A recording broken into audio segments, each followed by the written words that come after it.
El día de hoy vamos a desarrollar un resumen de lo que es el curso de Derecho Ambiental y Pueblos Indígenas. Para entender el curso tenemos que tener un contexto de un marco teórico claro. Empecemos por decir que un sistema nacional de evaluación de impacto ambiental se hace imprescindible para poder regular los impactos negativos que puede sufrir el ambiente, la población en general y los pueblos indígenas.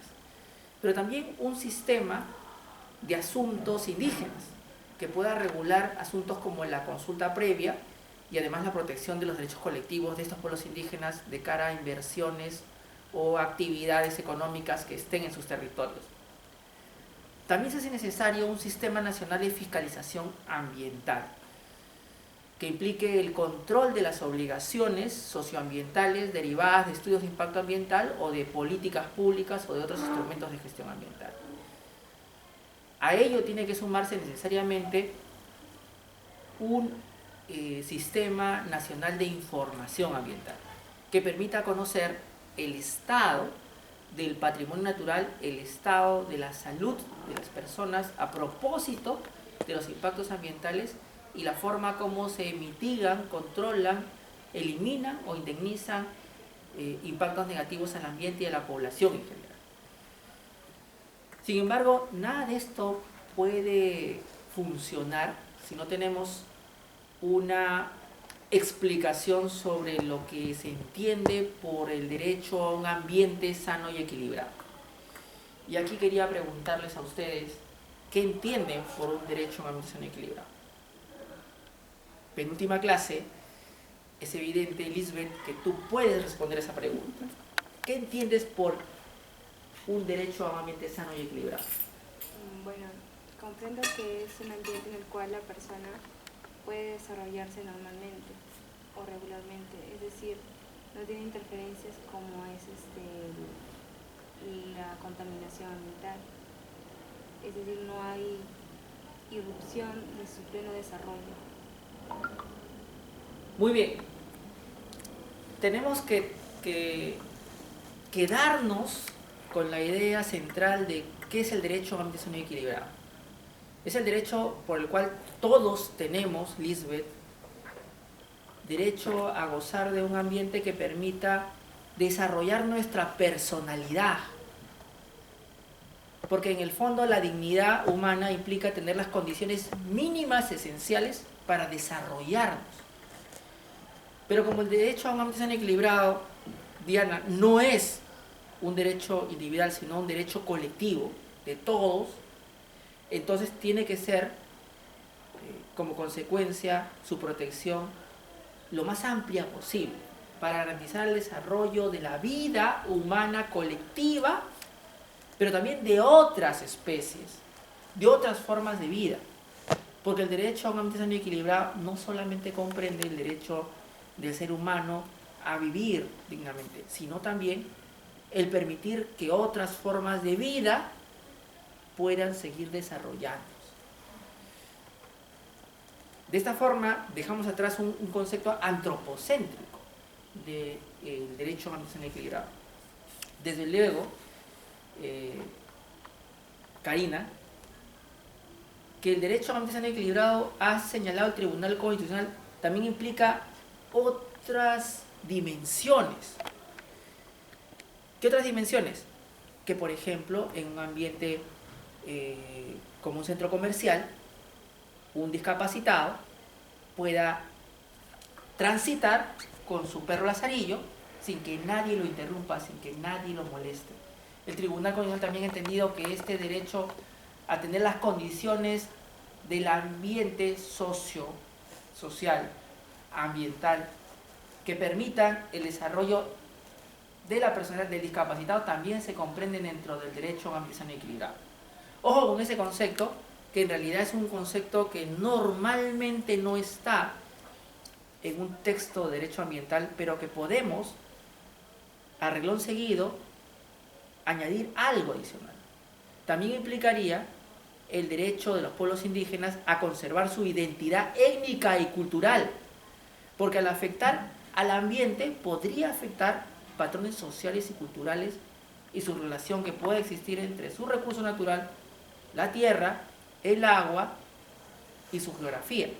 Entonces, dicho ello, queda claro que este derecho a un ambiente equilibrado es mucho más complejo de lo que normalmente uno lo puede entender como simplemente la conservación del ambiente y de sus elementos, sino implica una necesaria relación entre el hombre, el ambiente y además las especies distintas al hombre, que son formas de vida que merecen respeto, consideración.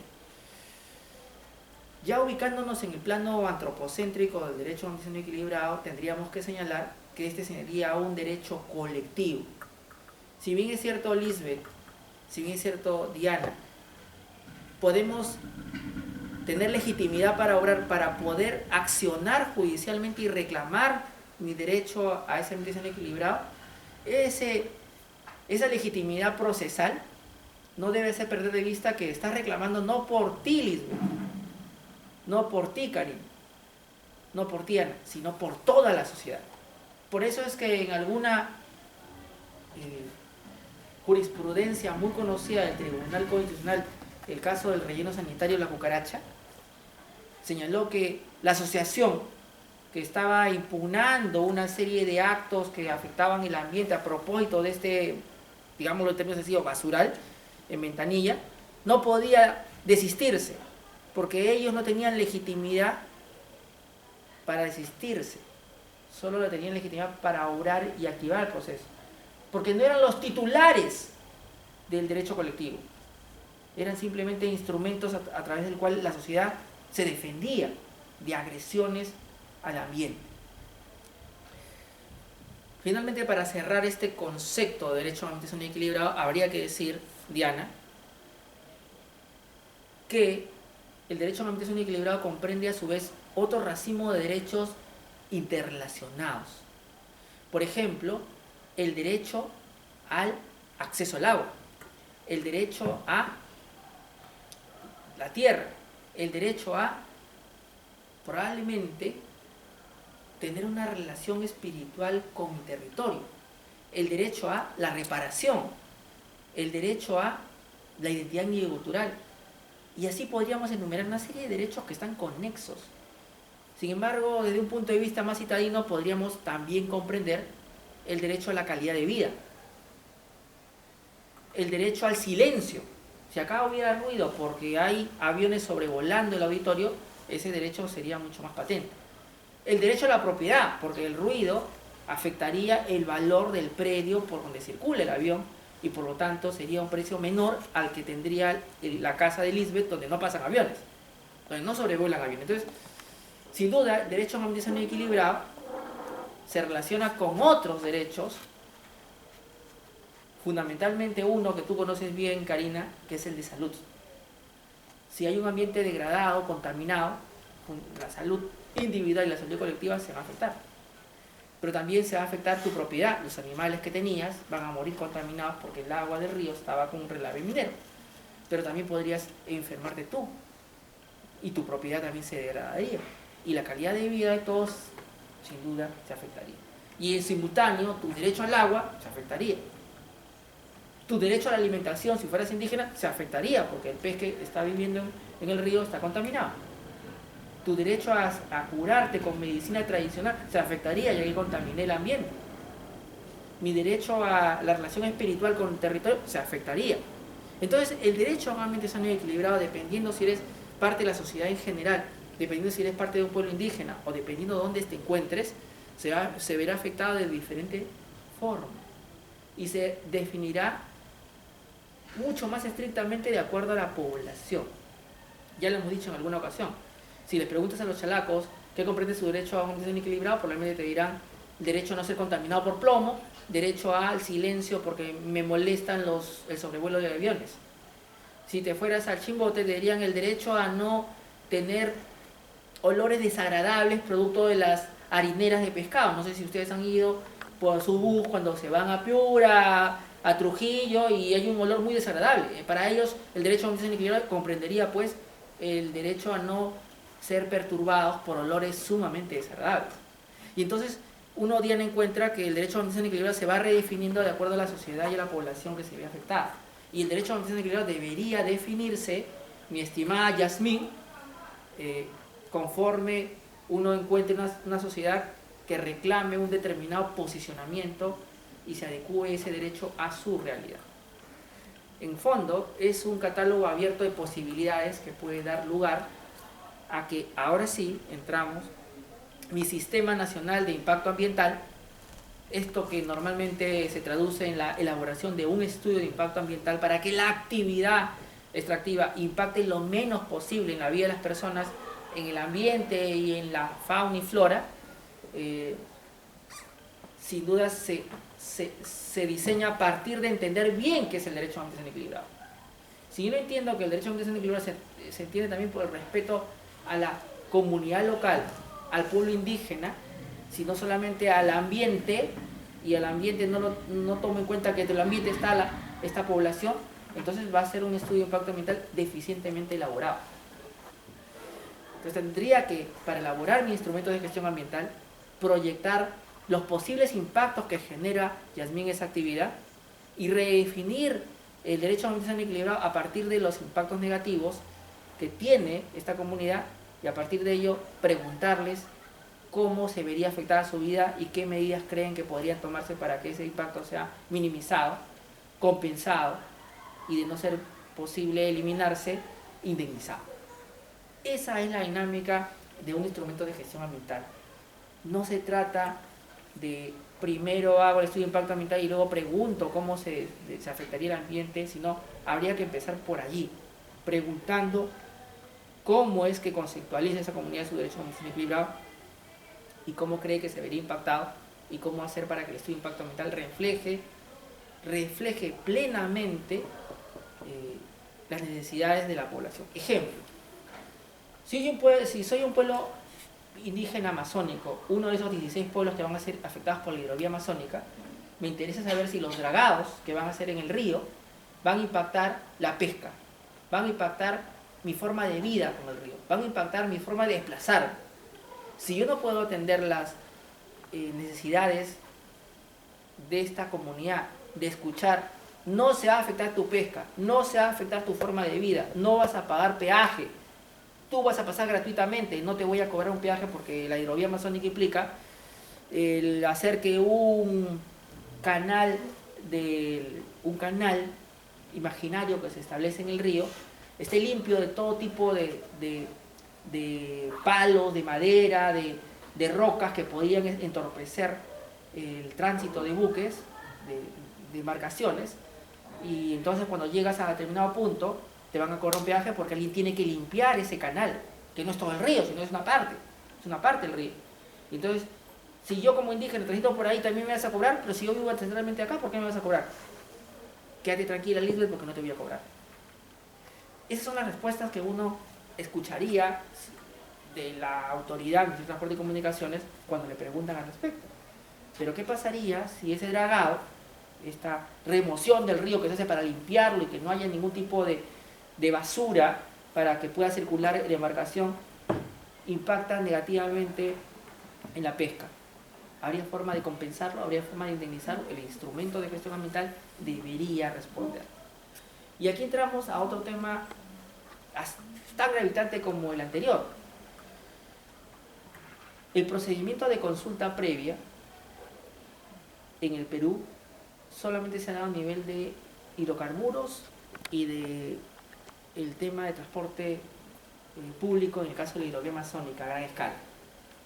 La pregunta que yo me hago aquí, Yasmín, es: ¿qué es primero, la consulta previa o el estudio de impacto ambiental?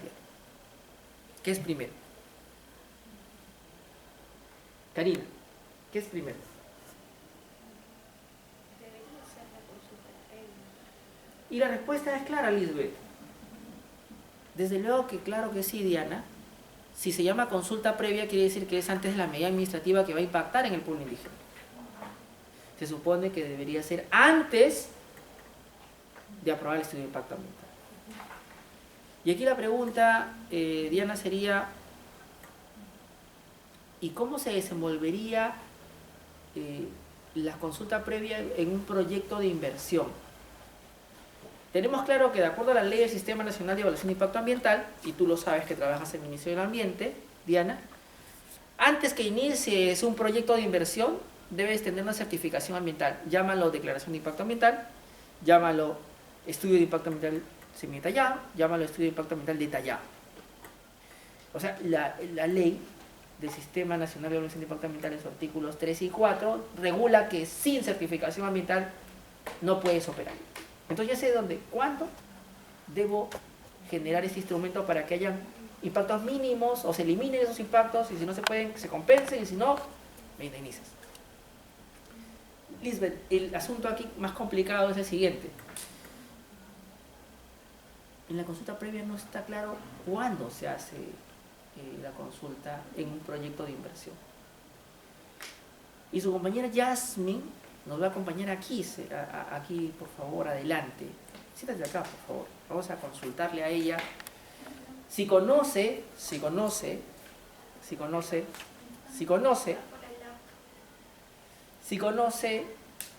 los momentos de una inversión pública.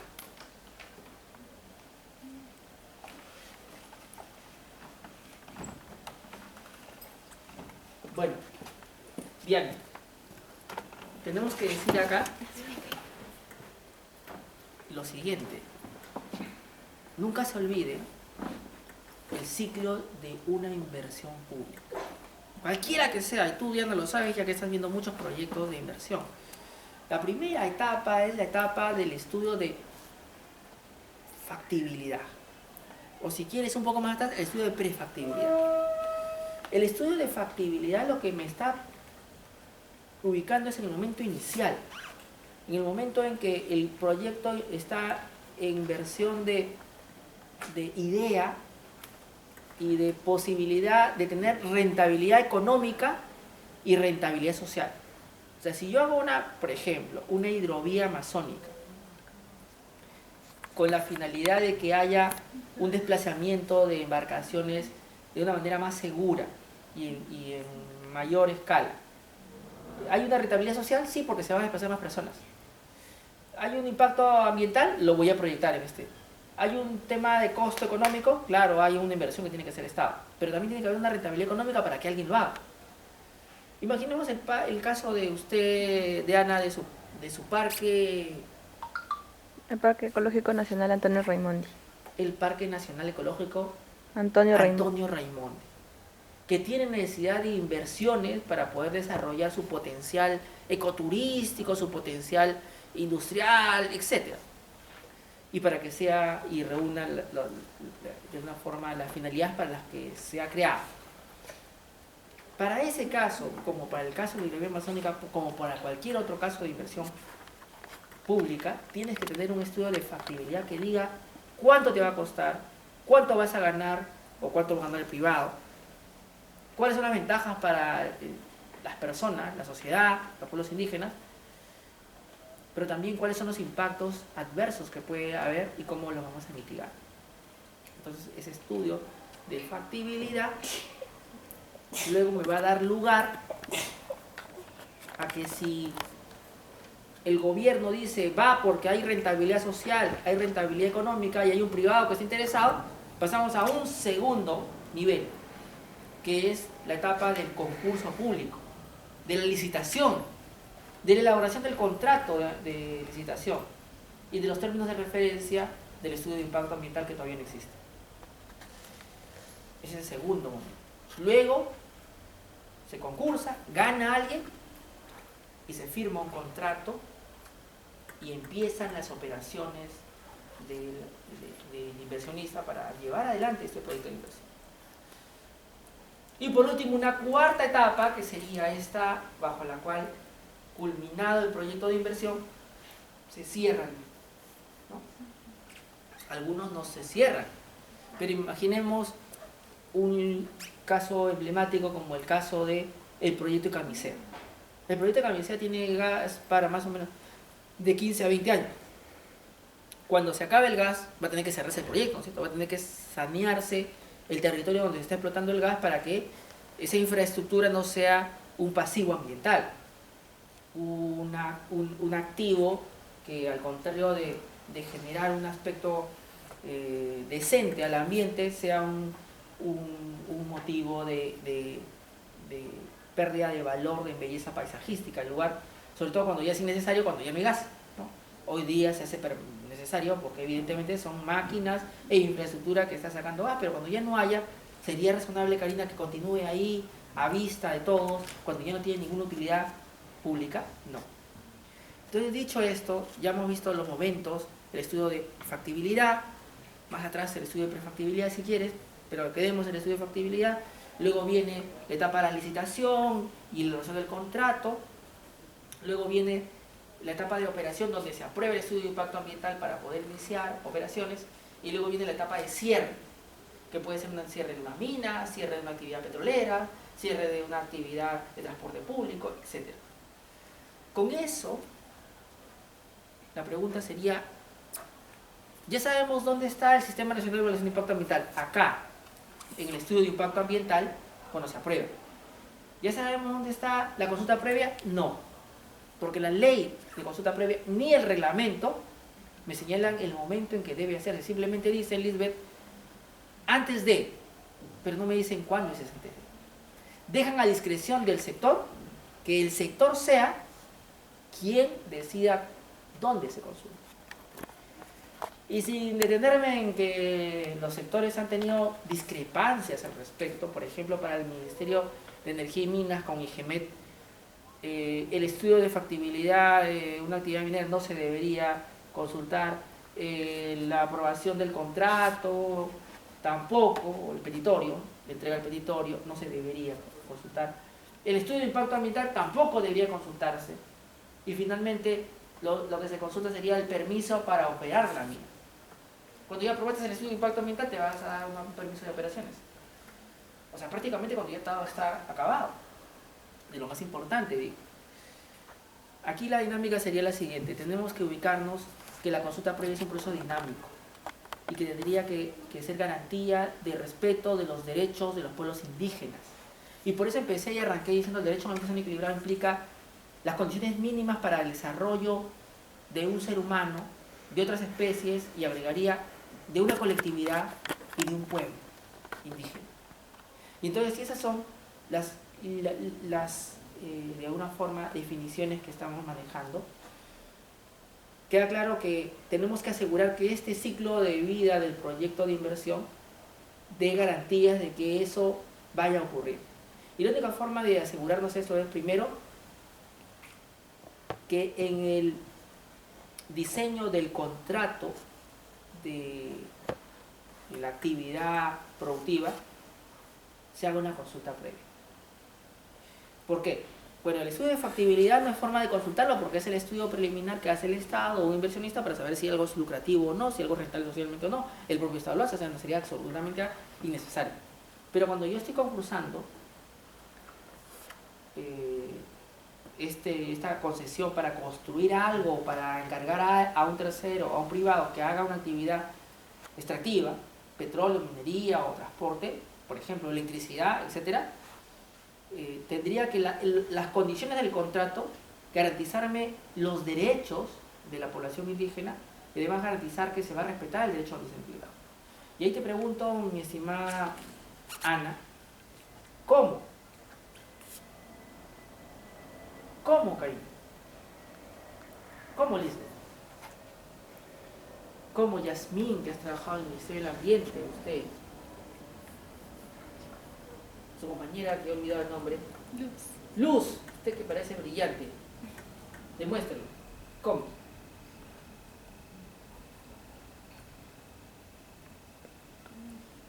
Bueno, su sonrisa parece reflejar una respuesta que voy a intentar interpretar de la siguiente forma. Vea, Lisbeth, el contrato de concesión, cualquiera que sea, tiene garantías financieras. Esas garantías financieras deberían garantizar el cumplimiento de obligaciones sociales y ambientales. Y por lo tanto, si es que no la están garantizando, no aseguran el derecho a una administración equilibrada de la población ni aseguran el derecho a la identidad étnica y cultural de los pueblos indígenas. Ahí tienes una razón por la cual el contrato debe ser consultado, porque ahí podemos incorporar como pueblo indígena, como población indígena, esa garantía. Pero digo más, Lisbeth, interroga, por favor, interroga. Sí, Lisbeth. lo que pasa es que las garantías son respecto a la parte contractual. Es una excelente precisión. Sin embargo, en la parte contractual también está que yo cumple las normas ambientales y el estudio de impacto ambiental.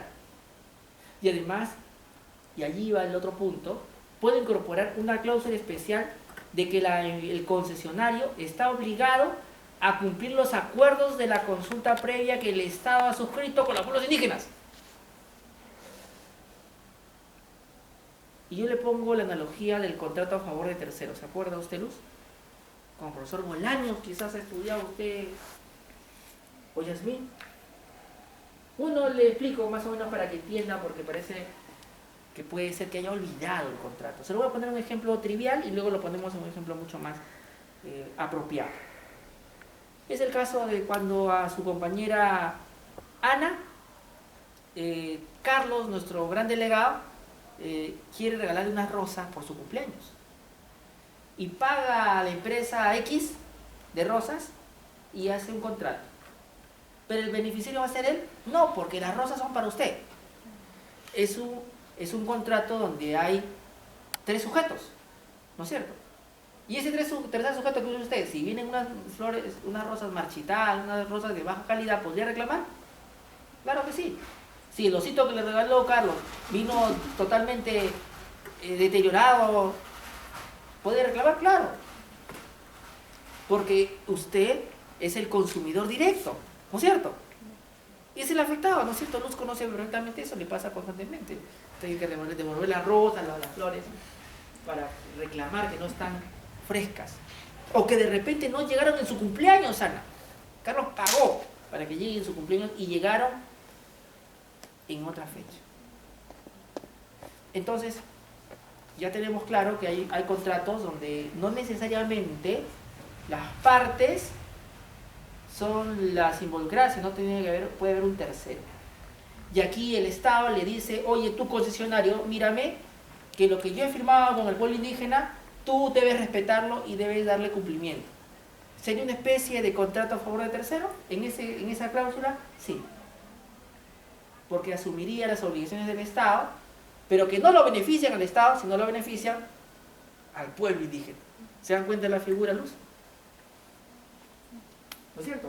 Por eso es bueno estudiar contratos y no dejar de ir a las clases del doctor Bolaños. Tienen que ir. Dicho eso, te pregunto, Lisbeth, ¿es suficiente?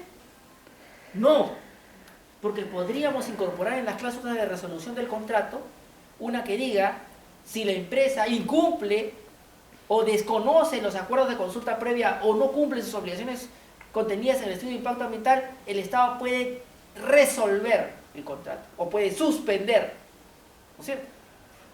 Entonces, podemos darnos cuenta que el consultar el contrato, las bases del concurso y el contrato, resultaría una garantía para mi derecho a un examen equilibrado. Y Lisbeth sigue con dudas, dice, no, pero ¿qué más? ¿Quiere más? Más. Vamos a poner que a la empresa se le obligue que cuando haga el estudio de impacto ambiental, aparte del equipo técnico profesional que tenga, contrate a un equipo de sabios de las poblaciones indígenas afectadas, uno por pueblo. Con lo cual tienes una visión intercultural de lo que va a ocurrir, ¿o no, Luz? Pero Luz quiere más. Bueno, podemos poner una cláusula que probablemente la actividad económica no se desarrolle en fechas donde hay festividades de los pueblos indígenas. Bueno, no puede ser trivial, pero imagínate que te digan, que desconozcan tu cultura y digan, Navidad también se trabaja. Y usted se quejaría, ¿no es cierto? No, pero ¿por qué en Navidad? Nada, en Navidad se trabaja, y en Año Nuevo también.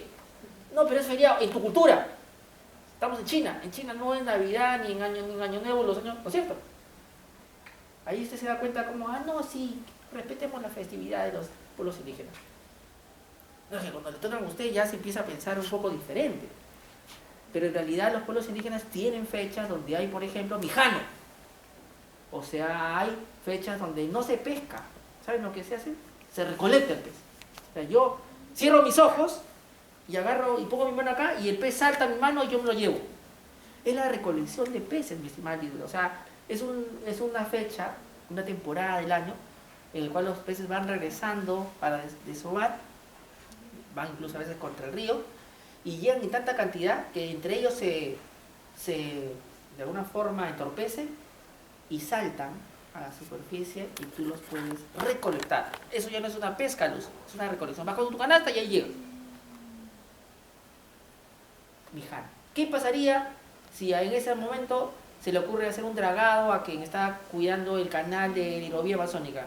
Los peces dejarían de venir porque serían entorpecidos por las embarcaciones que van a limpiar el río, el canal del río, ¿no es cierto?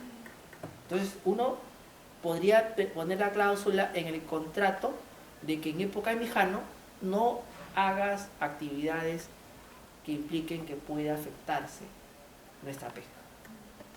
Y digo más, podría ser que en el contrato señale que los lugares identificados por los pueblos indígenas, en los cuales para ellos tienen una cierta condición mística, aunque no sean patrimonio cultural de nuestro país, pero para ellos tienen una especial connotación, no sean materia de las actividades de trabajo del concesionario.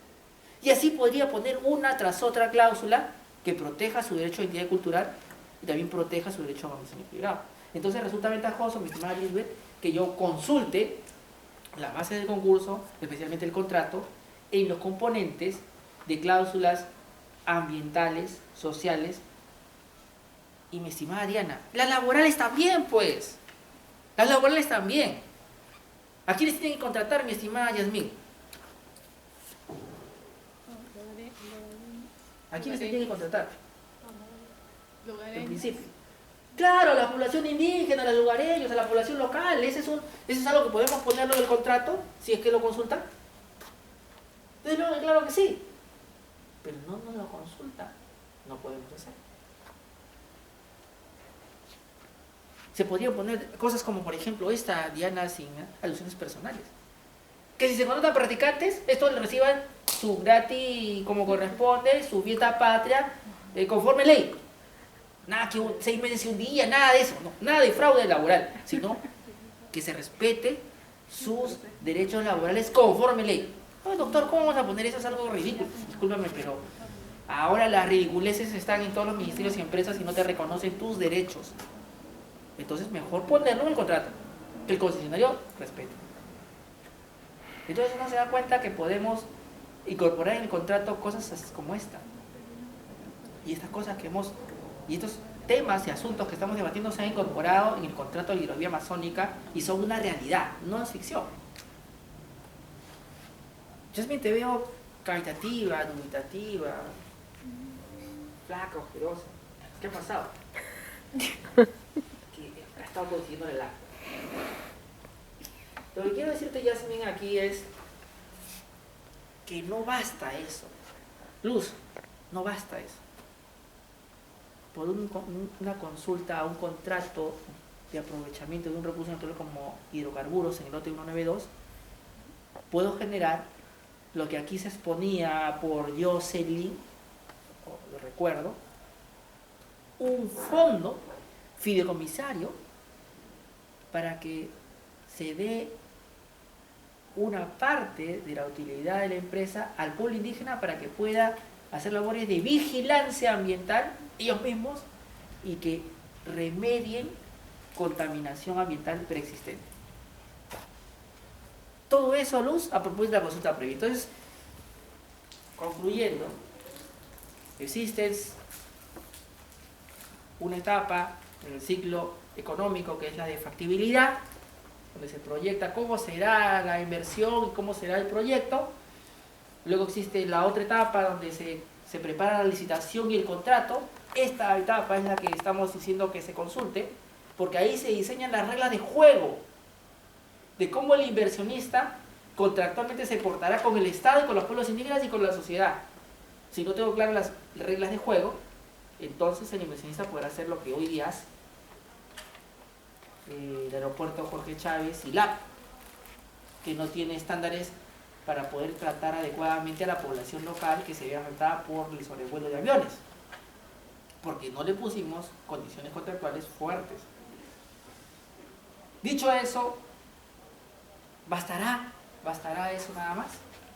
O sea, la medida administrativa de que aprueba el contrato de concesión solamente basta ser consultada para garantizar el derecho a un diseño equilibrado y el derecho al ambiente.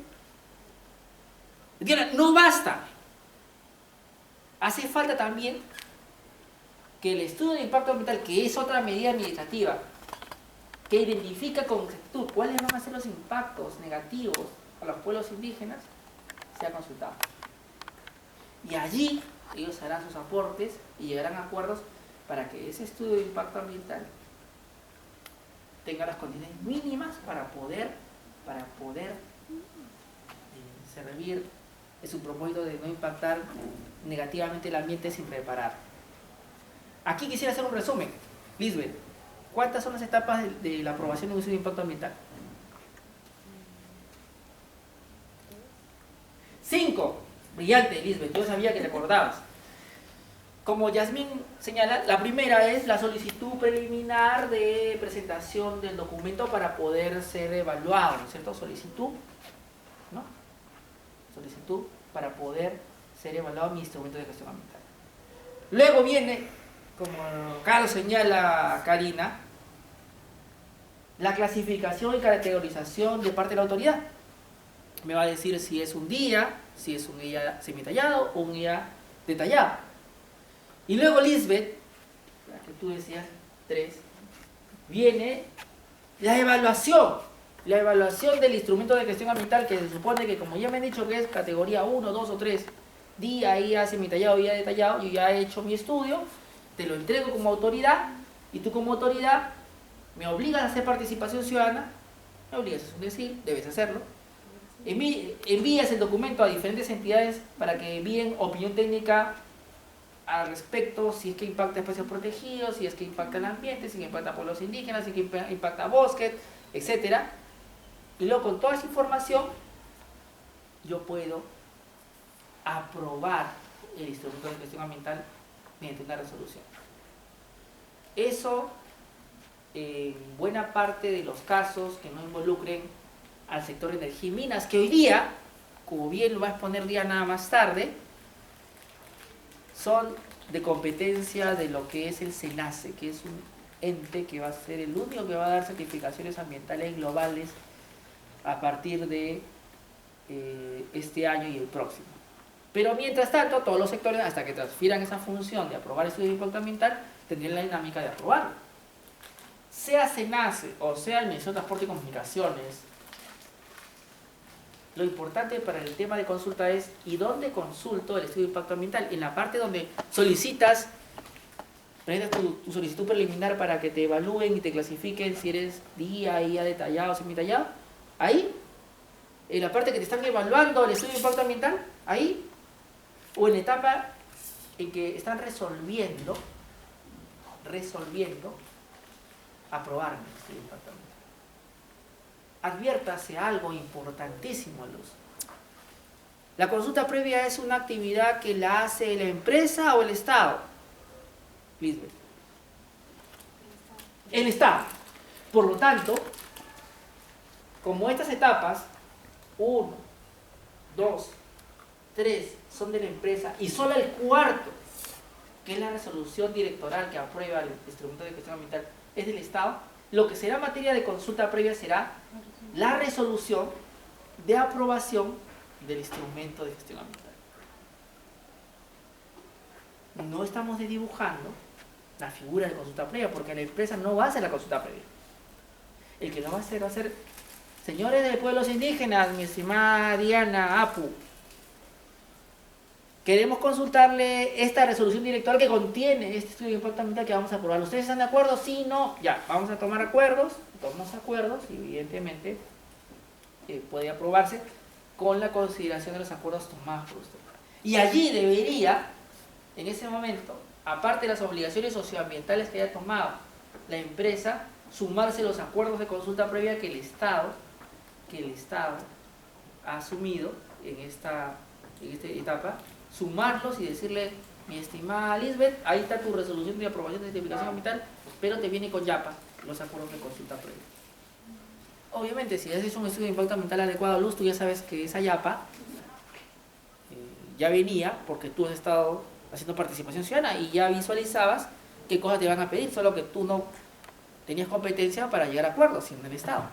Y el Estado en la resolución directoral, cuando te obliga a que tú lo cumplas, porque te dice todas las obligaciones que te has comprometido, más estas otras, lo puede hacer, ojo, la ley del Sistema Nacional de Impacto Ambiental dice que tú, además de las obligaciones que has propuesto, puedes obligarte a otras que el sector te haya fijado, lo podría hacer. Entonces, para resumir, antes que empiecen las exposiciones de ustedes, tenemos un ciclo de proyecto que empieza por la prefactibilidad, factibilidad si quieres, la etapa de licitación y el contrato, consultable, la etapa de estudio de impacto ambiental, consultable, y ahí termina la consulta, Karina. No, porque cuando cierre el proyecto no me va a dejar grandes pasivos ambientales sin consultarme cómo se va. Entonces la última consulta previa en un ciclo de proyecto de inversión tendría que ser necesariamente cuando cierre el proyecto.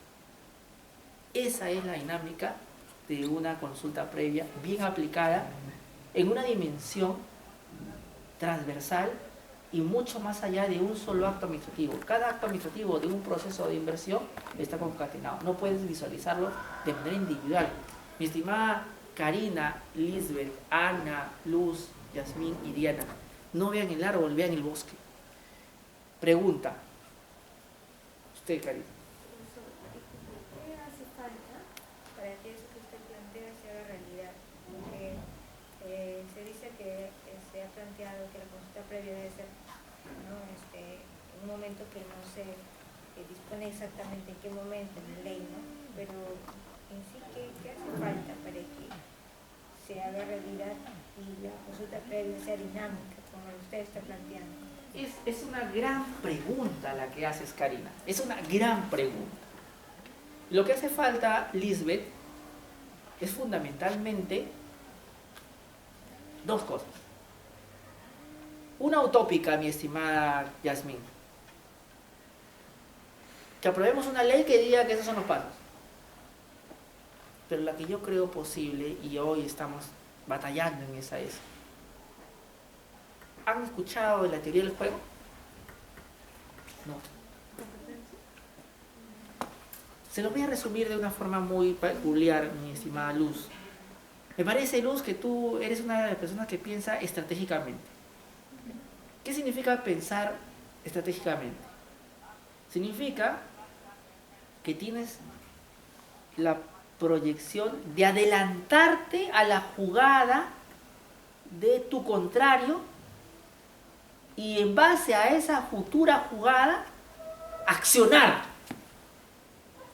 Significa, sin la información suficiente, poder tomar decisiones hipotéticamente poniéndome en el supuesto de que tú tengas información A, B, C y según eso me proyecto. Significa tener la capacidad de ponerme en varios escenarios y tener una estrategia para lograr los resultados queridos. Ejemplo, me han contratado como abogado de Orpio, de RAU o de Corpi, organizaciones indígenas, hipotéticamente hablando, porque a mí no me contratan, usualmente voy a honorem, o sea, usted gana más que yo, Diana, con la mía. Entonces, pensamiento estratégico. Yo estoy haciendo la consulta, mi estimada Libre, solo del contrato de hidrovía amazónica. Yo solamente estoy haciendo el contrato del lote 192 y cómo lo van a explotar. O yo estoy pensando en cómo adelantarme y hacer que este contrato me garantice que el estudio de impacto ambiental sea consultable y que el estudio de impacto ambiental a su vez me garantice que el plan de cierre sea consultable. ¿Cómo hago eso? Pensamiento estratégico. Tomo un acuerdo en base al cual en el contrato se fije que el estudio de impacto ambiental, si es que hay impactos negativos detectados, nuevos a los que no conozco actualmente, se consulte. Obviamente, si es un estudio de impacto ambiental y no es un estudio de prefactibilidad, que es una especie de ojo de buen cubero, o sea, es como que uno se compara, hace un análisis de un documento o quiere ver la galaxia con un telescopio casero, y el estudio de impacto ambiental es como verlo con el Hubble. O sea, la diferencia entre un estudio de factibilidad en su parte ambiental y un estudio de impacto ambiental es esa. Es de esa dimensión. O sea, el grado de detalle del estudio de impacto ambiental es significativamente mayor. Por lo tanto, cuando tú tomas un acuerdo bajo el cual que el estudio de impacto ambiental se consulte si encuentran nuevas afectaciones, estás diciendo que se consulte el estudio de impacto ambiental. Porque este estudio de prefactibilidad pues era solamente un estudio preliminar de lo que podía haber. ¿Me dejo entender? Se llama pensamiento estratégico y exterior del juego.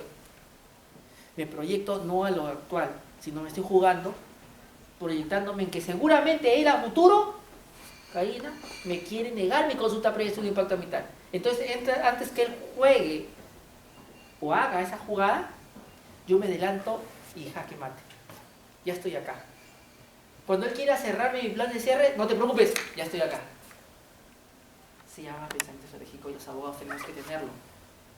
Si no tienes ese pensamiento estratégico, no consigues los resultados, que sería en este caso la mejor protección del derecho a una condición equilibrada y el derecho a la consulta. ¿Se entendió, Luz? ¿Se entendió? A propósito de eso, ya que llega Carlos a salvarme y a exponer. Yo tengo una consulta. Sí, diga. Si bien se supone que el que tendría que hacer la consulta previa sería el Estado, ¿no? En respecto al plan de cierre de una empresa, o sea, quien presenta el plan de cierre es la empresa. Muy bien, muy bien. Vayamos a eso. El plan de cierre tiene la misma mecánica que cualquier instrumento de gestión ambiental. Presentas tu propuesta de plan de cierre, ¿no es cierto? Exacto. Luego te dicen que eso que estás presentando es justamente el instrumento adecuado, ¿no es cierto? Y tiene los términos de referencia adecuados, si no te los alcanzan. Y luego, antes de aprobártelo, te dicen un momentito, la resolución de aprobación de este plan de cierre será consultable. O sea, la empresa no va a hacer la consulta previa de su plan de cierre, sino el Estado llevará la resolución a portas de ser aprobada, porque se supone que la empresa ha limpiado el camino, toda observación que pudo tener está llenada. Y en esa condición yo voy con mi resolución, señores pueblo indígena, estoy a portas de aprobar, pero quiero escuchar a ustedes qué piensan. ¿Se puede o se puede, mi estimada? Claro. Y en todo caso podría no sé, es una idea, el Estado ser parte, o sea, ¿por qué no podría también ser parte de la consulta previa la misma empresa y los pobladores? Es una gran pregunta. Y el Estado ser parte, presentarse ahí como un conciliador de estas dos partes. Es una gran pregunta porque te permite identificar dos cosas. Y con eso cerramos un poco la consulta previa, que para resumir, mi estimado Carlos, ya tú lo has escuchado, pero es una especie de clase de resumen. Si la aprobación de un instrumento de gestión ambiental, llámese como se llame, día y detallado, semi-detallado, tiene 5 componentes, ¿no es cierto? La solicitud, la clasificación y categorización, la evaluación, la resolución que aprueba el instrumento o lo desaprueba, y la etapa de control que fiscaliza justamente el cumplimiento de obligaciones socioambientales que contiene el instrumento de impacto ambiental. El procedimiento de consulta previa tiene 7 etapas. La primera, como bien conocen, es: primero identifico si la medida es consultable o no. 1. ¿Quién lo hace? El propio sector, que es el que va a aprobar el instrumento de gestión ambiental o la medida objeto de consulta. Bueno, eso es algo que obviamente se cae, ¿no es cierto? Pero igual, ese es el sistema. Siguiente, identifico al pueblo indígena que va a ser objeto de consulta, o pueblos. Siguiente, hago la publicidad del caso para que pueda saber quiénes son los que se van a consultar. Pero antes de la publicidad, hay una etapa intermedia entre la identificación de los pueblos indígenas y la publicidad, que es la aprobación del plan de consulta. Aprobar el plan de consulta, que es la forma como se va a desarrollar las siguientes etapas, hago la publicidad de la consulta y siguiente, empiezo la etapa de información de la consulta, donde se va a entregar toda la información suficiente para que pueda el pueblo indígena hacer la siguiente etapa, que es la evaluación interna, para saber qué vamos a proponer en esta medida administrativa. Y luego siguiente viene el diálogo con el Estado y el pueblo indígena, y luego siguiente viene la aprobación o no de la medida con los considerandos y motivaciones correspondientes. Es un resumen apretadísimo de lo que es la consulta previa. Entonces su compañera dice, ¿por qué no la empresa y el Estado van de la mano y hacen la consulta previa? Porque la consulta previa es por convenio 69 de la OIT, una obligación categórica del Estado. El Estado es el garante del derecho de identidad cultural. El Estado es el garante del derecho a una felicidad. Podría hacerlo la empresa, pero la empresa te dirá, si yo no he firmado el convenio 69, tú eres directamente de alguna forma obligado. Puedo ir contigo, pero si estoy acompañando para mejorar los acuerdos, pero el responsable principal eres tú. Y aquí un pensamiento a propósito de lo que Diana dice.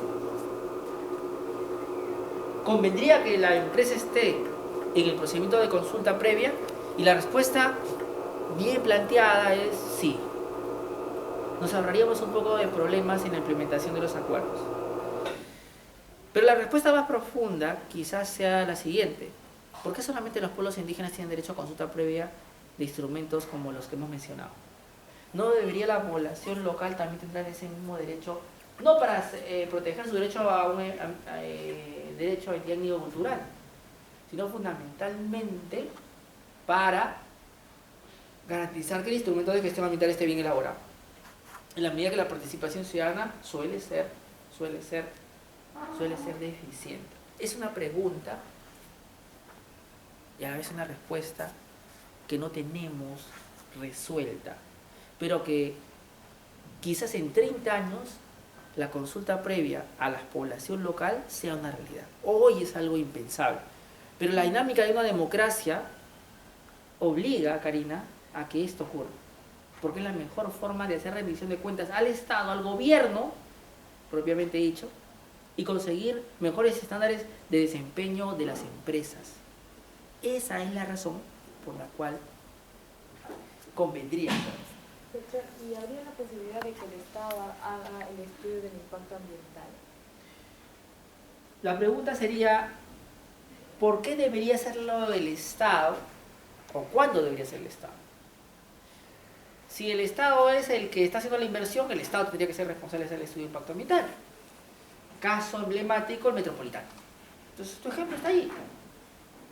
En el Metropolitano, ¿cuándo se hizo el estudio de impacto ambiental? Cuando acabaron las obras en Barranco. Tu respuesta está ahí. Cuando el Estado es el que se hace el estudio de impacto ambiental, la capacidad técnica de ser objetivo e independiente prácticamente desaparece. ¿No ves que yo mismo me hago fiscalización? Quizás con el SENACE eso cambie, pero lo que hemos tenido como ejemplo, caso del SENACE, caso del Metropolitano y caso del tren eléctrico, no han sido de alguna forma experiencias positivas. Es mejor tercerizarlo a un ente imparcial que haga el instrumento de gestión ambiental y que el Estado se encargue de aprobarlo y que otra entidad del Estado se encargue de fiscalizarlo. Pero que el propio Estado haga el estudio es muy peligroso porque pierde imparcialidad, pierde objetividad. Profesor, una consulta.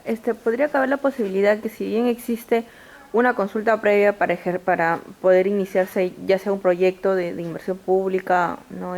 Que obviamente pueda afectar a un tipo de comunidad o parte de la ciudadanía, podría no sé, concebirse la idea de que exista una especie de consulta posterior a esta? Lo digo porque bueno, o sea, sobre todo en temas de rellenos sanitarios, ¿no? Si bien los rellenos sanitarios se hacen en zonas alejadas, donde haya mínimo, pues 1 kilómetro, donde 1 kilómetro a la redonda no haya absolutamente nada de población y todo esto. Y esto sí, siempre y cuando qué tipo de desechos o residuos sólidos llegue a este relleno sanitario.